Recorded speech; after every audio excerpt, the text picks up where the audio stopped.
Hello, everyone. I'm Svend Rønning, Artistic Director of the Second City Chamber Series in Tacoma, Washington, welcoming you back to some online music and conversations with some of the many interesting people we feature as Second City Chamber Series artists. In this installment, I'm speaking with our distinguished Artistic Director Emeritus, Dr. Jerry Kracht, who led the Second City Chamber Series from 1982 until 2007.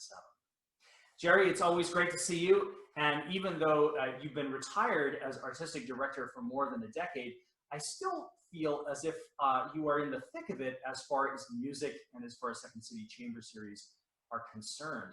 There's hardly a month that goes by that we don't connect about something.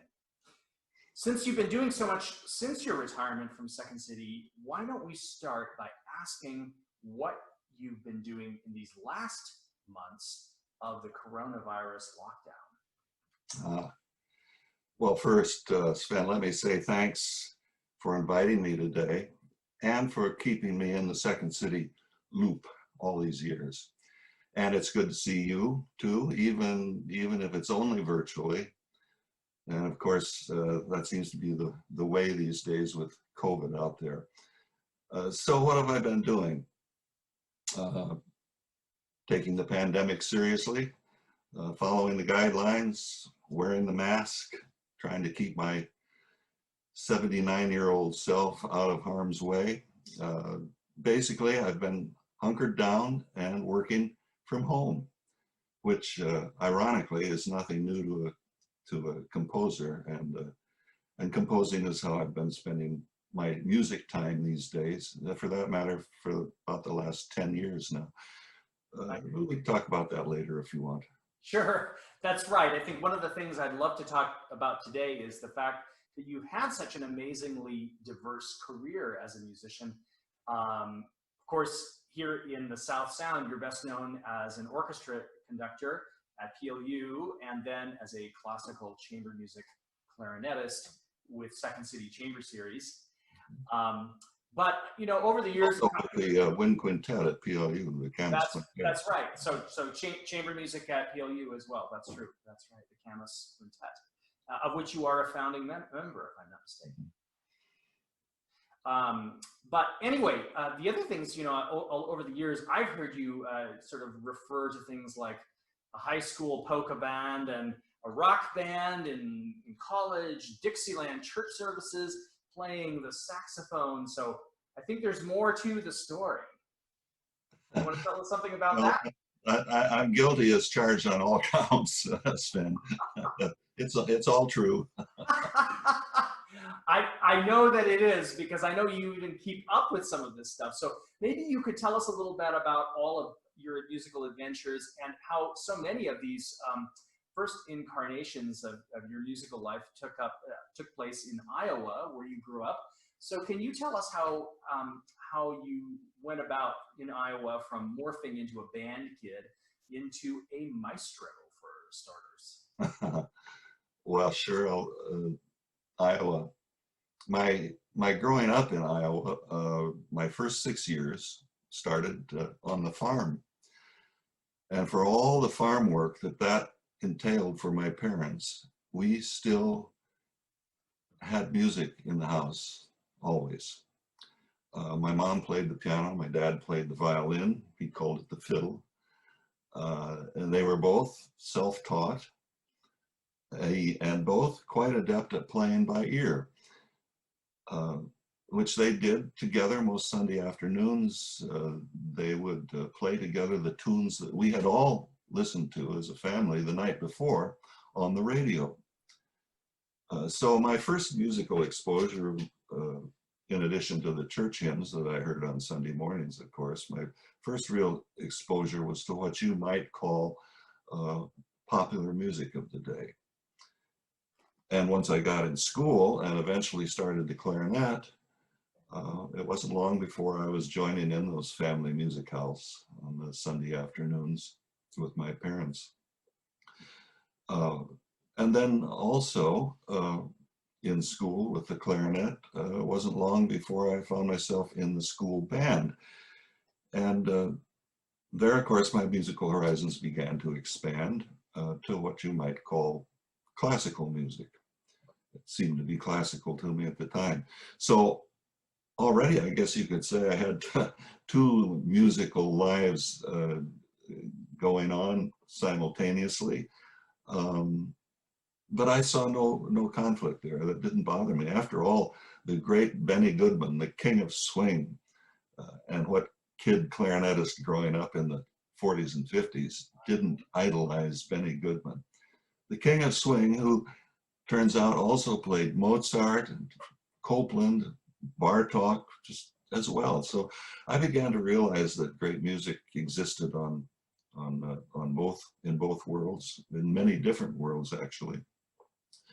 And I guess music was just, to me, music was just music, and in large part it still is. But the band, the high school band, it gradually became the center of my musical life, and by the time I was a junior in high school, I was absolutely certain that I wanted to be a high school band director, a noble calling for sure. And so that was my goal. Then when I went to the University of Iowa as a freshman in the fall of 1959, the School of Music there. But now jump ahead 3.5 years, I'm a senior. Within one semester of completing a Bachelor of Music degree in clarinet performance and all the requirements for certification, teacher certification. And here comes one of those unexpected events that can happen and can change a person's life. I was sent to play second clarinet in a university symphony orchestra concert. It was a very fine orchestra, but I had paid very little attention to it as an undergraduate. I was a band kid after all, a band guy. But here I was suddenly in the midst of this remarkable, new to me sound, commanded by a new and compelling young conductor, James Dixon. And we were playing some of the powerfully expressive excerpts from Alban Berg's 20th century opera masterpiece, Wozzeck. You know this music, Svend, I know. Yes, Well, I played it under your baton, in fact. oh, that you were there. I wondered if you were in the orchestra Yes. when we did some of that. Well, here at the time, here was music like I had never heard before, never experienced before, and conducting like I had never seen before. Such intensity and feeling, all of it. And I decided right there that that was what I wanted to do. So I finished my clarinet degree and then stayed on at Iowa for a master's in clarinet performance and studies in conducting with Dixon, which led several years later to a Doctor of Musical Arts in Orchestral Conducting, and then eventually to my position at Pacific Lutheran University as conductor of the University Symphony Orchestra, and what you have dubbed the maestro phase of my life. And of course, that's where we first encountered each other, Svend. Right. And by the way, as you mentioned, I did eventually get to conduct those Wozzeck excerpts at PLU, plus a few hundred other great orchestral works. So it was a dream rerouted, you might say, but in the end, a dream achieved. Yeah. Wow. I feel very lucky. Right. Yes, indeed. I mean, I remember being similarly inspired by the music of Alban Berg playing those works, and in no small part, actually, in hearing some portion of the story you just told, and how big of an impression Berg's music had made on you under the baton of James Dixon when you were a student in Iowa. Yeah. So on to your other life as a chamber musician and as a clarinetist, and indeed as an artistic director. You are not the founder of Second City Chamber Series, but I think it's fair to say that you've shaped it almost from the very beginning, or really from the very beginning. I believe you even played the inaugural concert. So tell us something about the highlights of your career as Second City Chamber Series performer and artistic director. Well, first of all, correct, I did play on the inaugural concert. I think it was October of 1977. It was the Brahms Trio for clarinet, cello, and piano. And the pianist was Willa Dotman, who, as your patrons know, was the artistic director and co-founder of the series, along with her husband, pianist and composer William Dotman. Interestingly, there's an Iowa connection here too.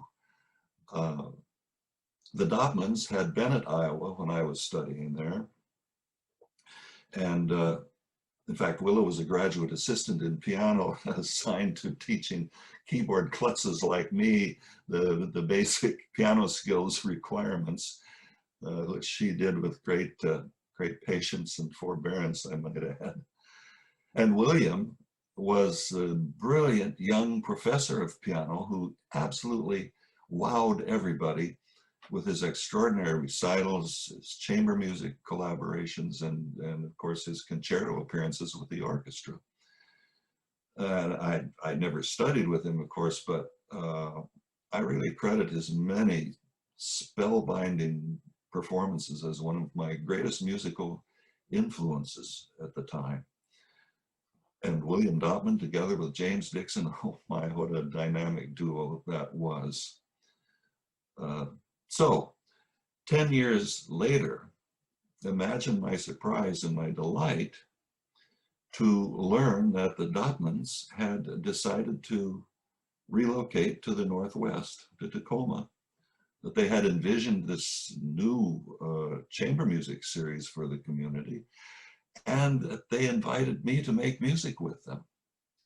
That was the first of my highlights with Second City, for sure.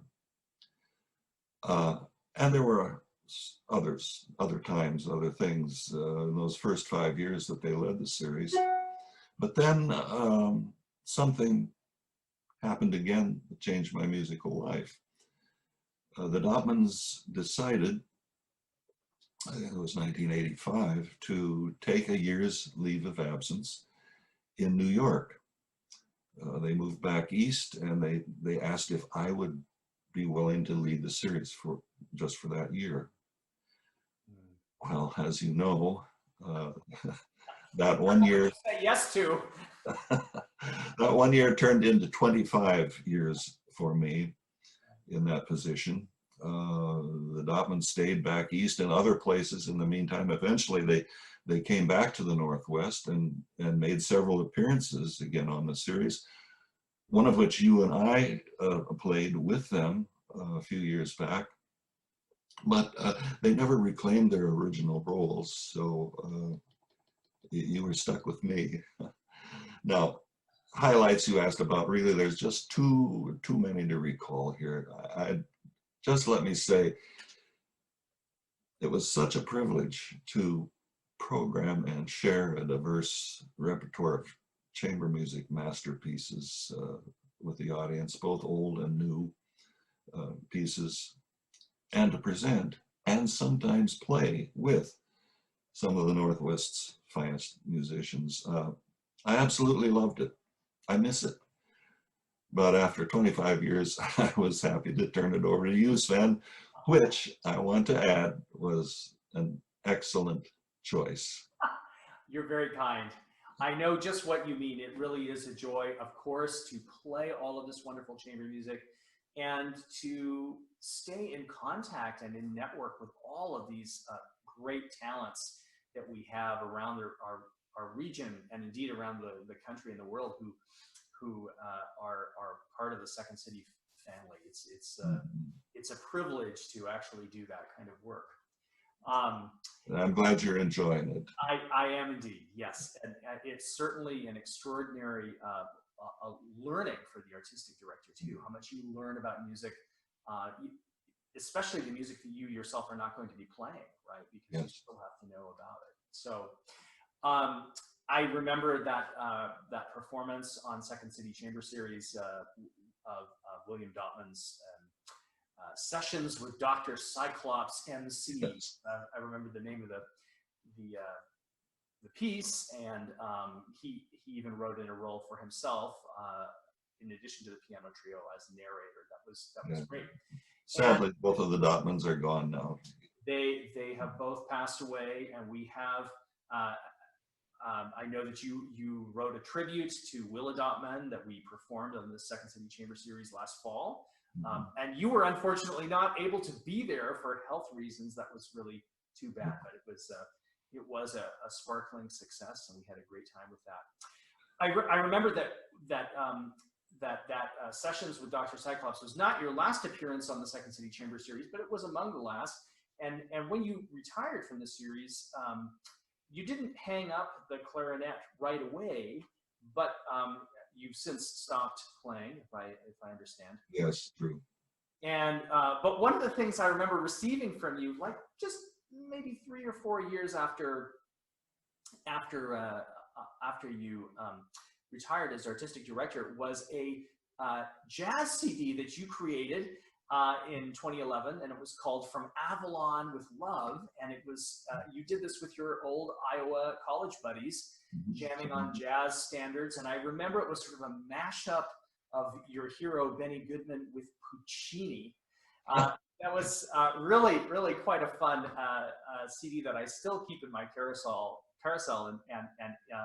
and enjoy on my occasional commutes. So I guess maybe that was one kind of composition for you, but composition seems to be the big project of your current musical life. How did you get interested in this, and tell us some recent and ongoing projects that you're passionate about? Well, my composing. How did I get into it? I came to it by necessity, actually. After stepping down from the podium at PLU after all those years and handing you the keys to Second City after all those years, I suddenly found myself without my two main means of music making. I no longer had an orchestra to conduct or a chamber ensemble to play in, yet the urge to make music remained strong, undeniable, really. So I decided about 10 years ago to try my hand at composing. And since then, I've written 25 works, maybe worth counting, works for band, orchestra, choir, various chamber ensembles. Some have been premiered, a couple of them at Second City, in fact, some at PLU, and some have been repeated. One has been broadcast live on King FM, one recorded, and recently a couple works commissioned. So for a beginner, I've had quite gratifying times, and I'm enjoying it a great deal. So right now, I'm anxiously waiting for the premieres of 3 works that had to be postponed due to the pandemic. One for the PLU Orchestra, one a commissioned work for the Puget Brass of Seattle. That's a British style brass band piece. And one for the Port Angeles High School Orchestra, another commission. We're all waiting for things to get back to normal. But in the meantime, I continue to write. I continue to enjoy the composing process. It keeps me busy making music, and it keeps me off the streets, which is a very good idea these days with the pandemic and now the smoke that's coming over us. So there you have it. Right. Yes. In fact, this kind of enforced solitude, I guess, would be great for a composer. I think of some composers. I think of Sibelius or Shostakovich, who made the most of kind of forced silences in their.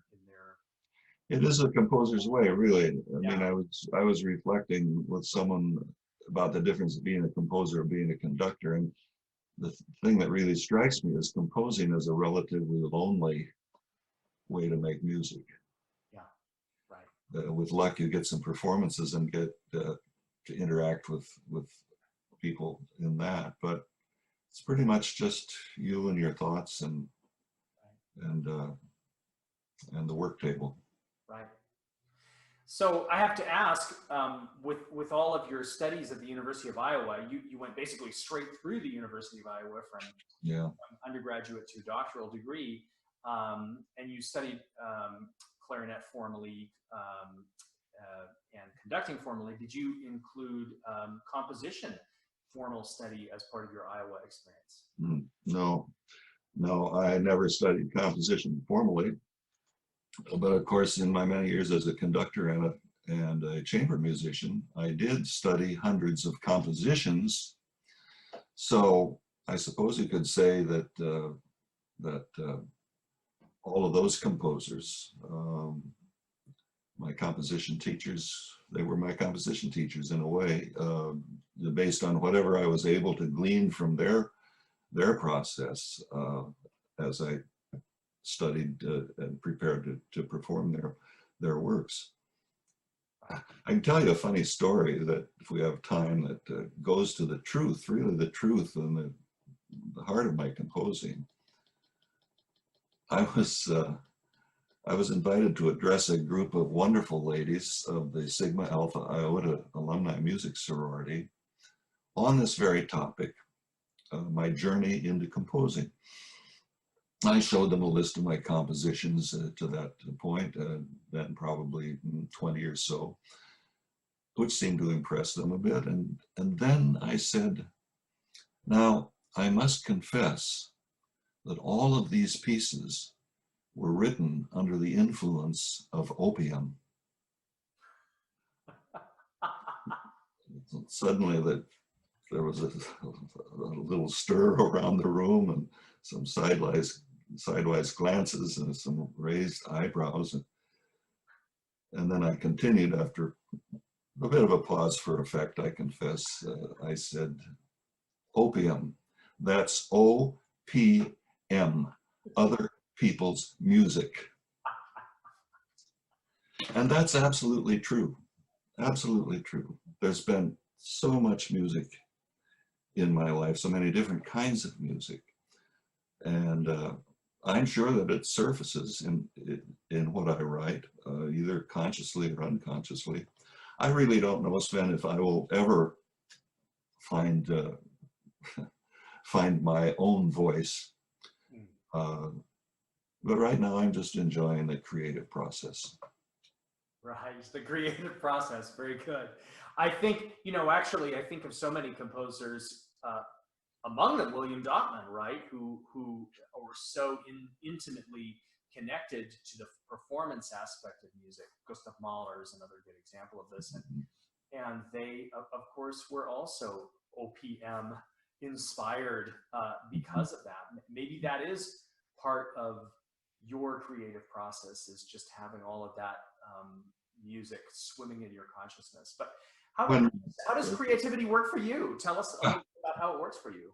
Okay, well, that's a deep question. How does it work and where does it come from? I really think, though, that everybody is creative, whether it's a child building with blocks or an architect building real skyscrapers, your farmers planting and tending crops, entrepreneur imagining a new business, the teacher figuring out the next day's lesson plan, or artists like you figuring out in the midst of this pandemic challenge how to keep the music coming through all of this. We're all really, we seem to be creative, I think, us humans, by nature, creative by nature. And again, where that comes from, I don't know. You could explain it, I suppose, as a spiritual thing, saying that it's the creator, the capital C creator, working in us or through us. But it really remains a mystery.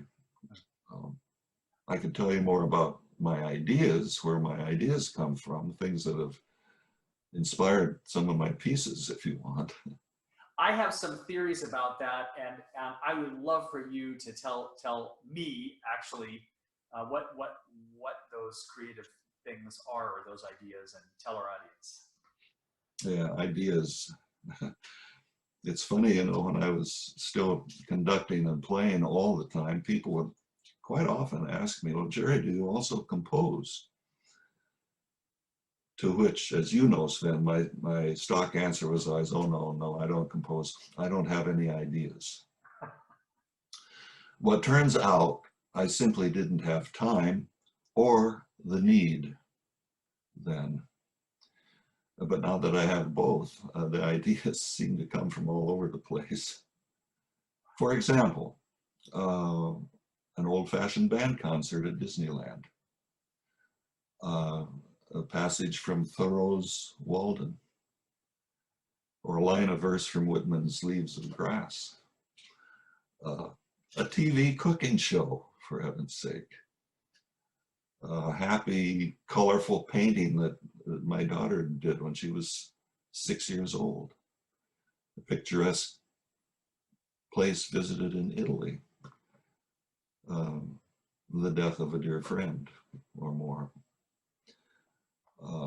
All of these and more equally diverse things have led to ideas for pieces I've written, and of course, I try to fit the music to the idea. So ideas aren't a problem. Time is still a problem, though, because I work slowly, and of course the years keep rolling by. So time is very precious. I think it's just really great to catch up with you, as I always do, and I think that you're having such an extraordinary retirement, personally and professionally. I can only really say I want to be you when I grow up. Oh, Sven, be careful what you wish for. You are quite amazing as yourself, Sven Rønning. So keep that up, dear friend, and continued success to you and to the Second City Chamber Series. Thanks for this chat. It's been a lot of fun. It was fantastic. Thanks for joining us, Jerry. You're welcome. Bye-bye. Bye-bye.